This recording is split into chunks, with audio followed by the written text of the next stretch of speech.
While everyone was talking about useless stuff like third-party support and battery life, I was talking about the important things, like box art. Yeah. So, the thing plastered on the front of the box that your game comes in. A piece of art, directly from the studio. And although the AAA gaming industry hasn't been taking many creative liberties with their designs as of late, there are still a ton of other companies, Nintendo included, who take the time to create something that captures the essence of the game in a unique way.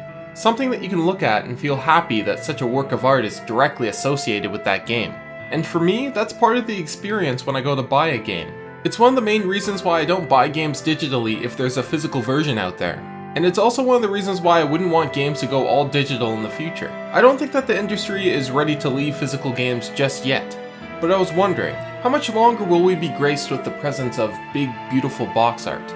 Because you have to look at the bottom line here. The box is packaging. And one of the main reasons why the packaging format for games has been so big is because of this oversized piece of plastic. But as you probably know, Nintendo is making the Switch. I totally did not see that pun when I was writing this.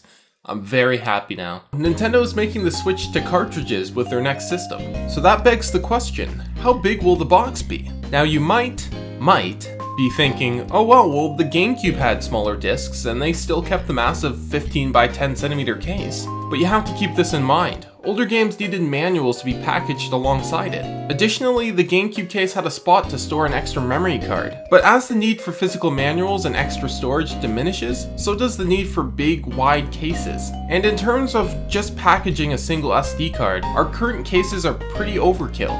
So how small will things go? Well, we know that Nintendo's handheld cases have always been a lot smaller than their home console cases. Half because they use cartridges instead of discs, and half because it does a nice job differentiating the consoles from each other. Although I'm not a huge fan of the handheld boxes being that small, I wouldn't be too disappointed if the Switch decided to go with this size. I mean, bigger is always better in my eyes when it comes to the box art, but at least there's enough room to get some decently sized images in there.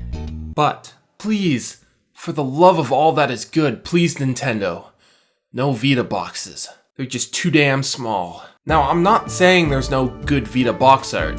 It's too damn small. If you've ever held a Vita game case in your hand, you can get a sense of how small the thing really is. And in terms of box art design, there's just not a lot of room to play around with it. Not a lot of room to put in all those smaller little details that you can only do with a bigger canvas. And the ones that do try to put in that extra bit of detail just end up looking cluttered in such a small space.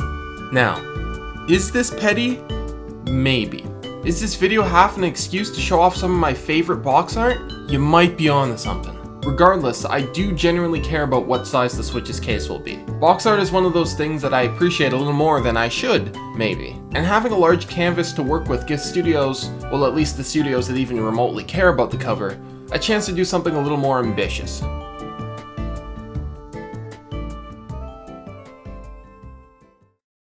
Could you imagine if it came in like this tiny ass cardboard like flash drive container? Like I would cry.